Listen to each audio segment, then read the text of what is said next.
It's Fernando Ruiz Art.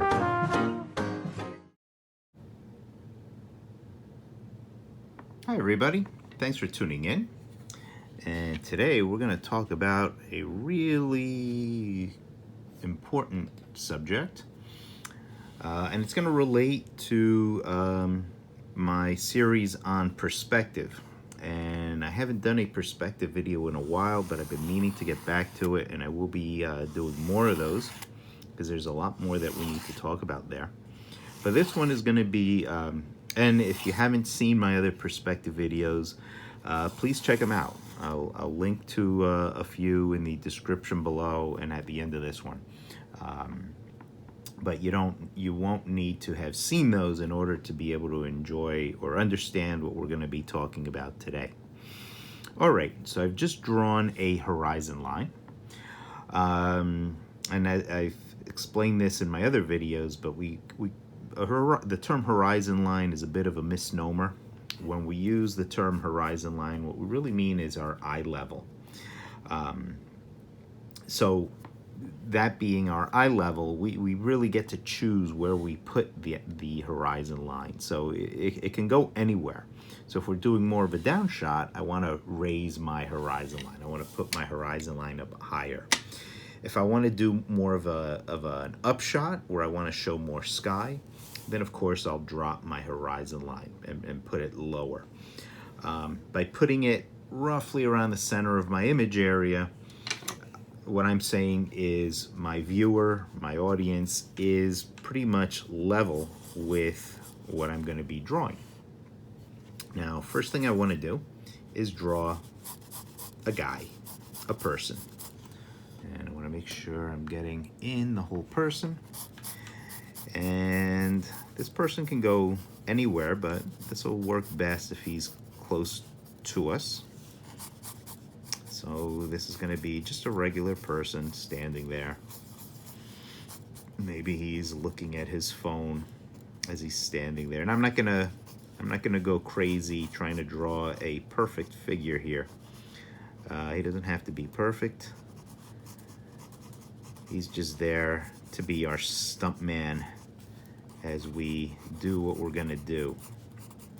So he's there checking out his phone all by himself.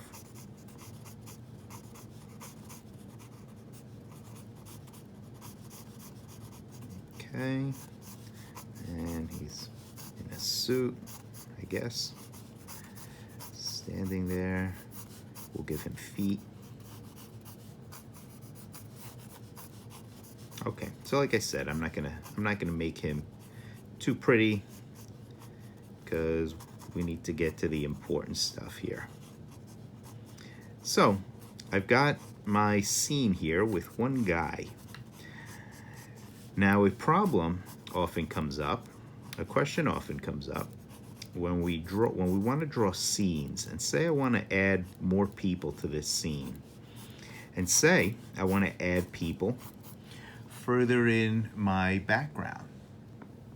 Okay, let's pull back. Let's see more of this guy. Let's say I want to add people behind him further away. As we know, as common sense tells us, things that are further away are smaller than things that are closer to us. Now, that means we have to figure out how much smaller these things are. Okay, we want everything to be what we call proportionate, which means they make sense together. They look like they belong in the same world. So I want to draw another guy, another person, but I want to draw him further away. Now, I've talked about organic shapes versus geometric shapes. Geometric shapes are your hard edge shapes, like your cubes, your rectangles, your pyramids. And in life, they tend to be the man-made stuff, like architecture, vehicles. Organic stuff is everything else. Organic stuff are your rounded edged shapes. They don't have points and corners like cubes do. So organic shapes make things a little tougher. If this guy were a cube, He'd be a lot easier to deal with because he'd have hard edges and corners, but he doesn't. He doesn't have any points to draw from. So what I'm going to do is I'm going to give him points. So I'm going to take my rolling ruler, and this is just a ruler with wheels on it. It's nothing too fancy, so it lets me roll, it lets me hold my ruler a little parallel more easily. And you could order your own rolling ruler from the Kubert School art store.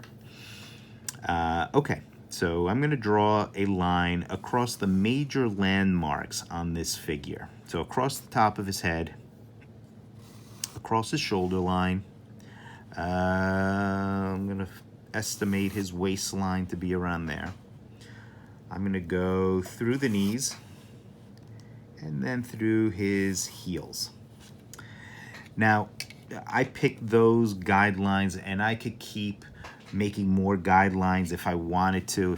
If I wanted to, you know, go through the eyes, through the nose, underneath the chin, say mid-chest, I can keep subdividing him as much as I want, but we're going to keep things fairly simple. Okay, now what I want to do is I want to divide this guy in half vertically. So I want to go, if this is my guy, I'm going to go roughly down the center of his body and draw a vertical line like this. Now that vertical line that I just drew, that is intercepting those horizontal lines that I just drew at certain points. And what I'm going to do is find those points. Now I'm drawing this, of course, a lot darker than I normally would. Let's get in a little closer so you can see what I'm doing. I'm drawing these points darker than I normally would, just so you guys can see what I'm doing, just so that you guys can see them. Okay? All right, so now I have points. Now what I want to do is give myself a vanishing point anywhere that I want on my eye level, on my horizon line. To really show best what I'm going to show you guys, I'm going to put my horizon line right out here, okay? Way out here. So now I have my points on this guy, and I have my vanishing point. So what I'm going to do, let's get in a little closer. Okay. I'm going to take my ruler, and I'm going to line up those points to my vanishing point.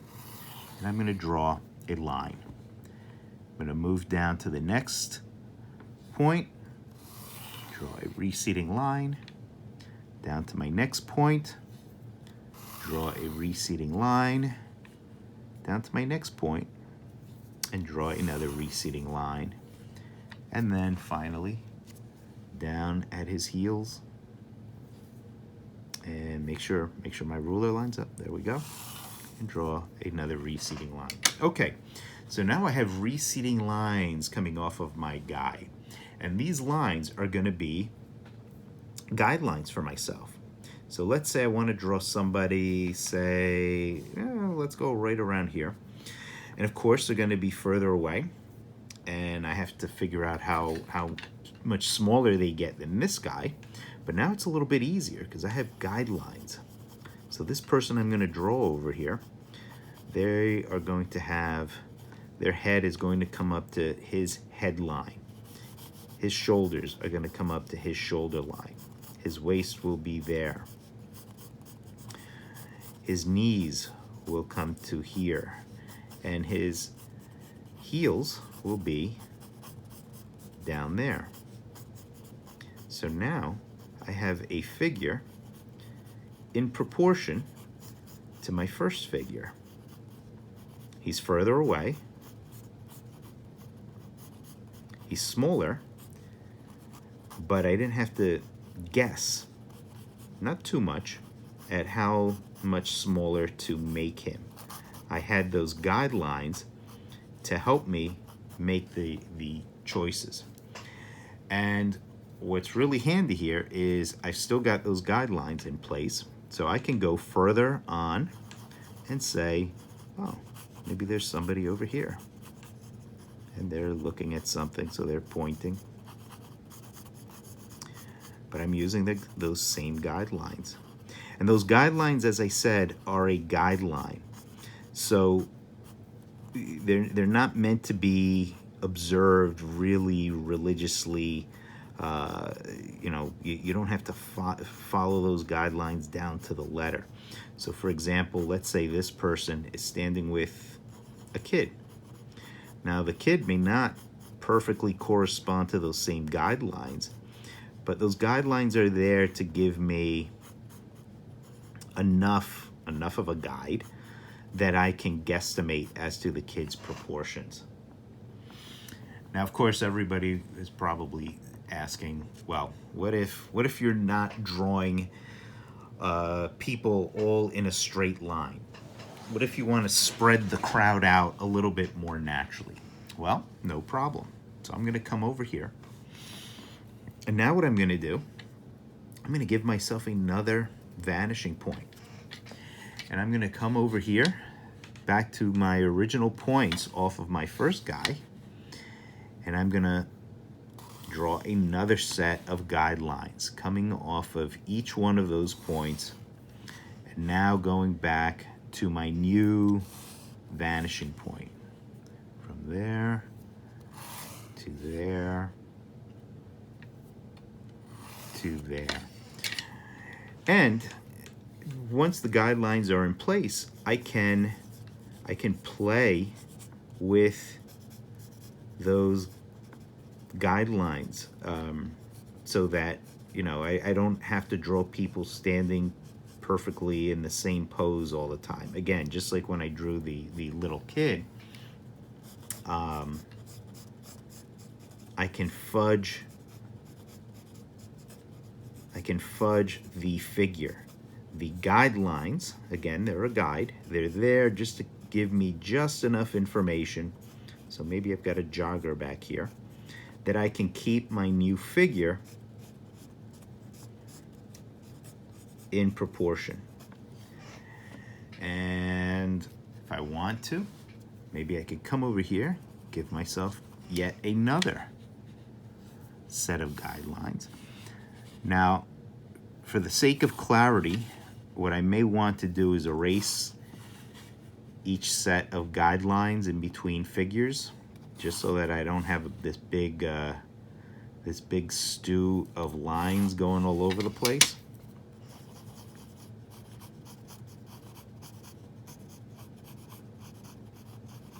Here I just kept them just so that you guys could really get the full effect of what I'm doing. So, and keep in mind, one of the rules of perspective is you can have an infinite number of vanishing points. So if I wanted to keep adding people to my scene here, I could keep adding all the vanishing points that I wanted. And I could just keep drawing guidelines coming off of this figure in every single direction. And I could just keep adding more and more people, and they'll all be proportionate to each other. They will all look like they are sharing the same ground plane. They're all sharing the same scene, and they're all in the same picture together. Does this make sense? What do you think? Was this clear? If you've got any questions at all, please let me know in the comment section below. I want to thank everybody for watching and supporting the channel. We hit 500 subscribers this week, so that's great news. Thanks a lot, everybody, for tuning in. Thanks for my regulars who meet for the live premieres every video. I really appreciate you guys. You guys really make this fun for me. So thanks a lot, guys. Please click like, subscribe if you haven't, and as always, keep drawing, and I'll see you guys next time. Bye-bye.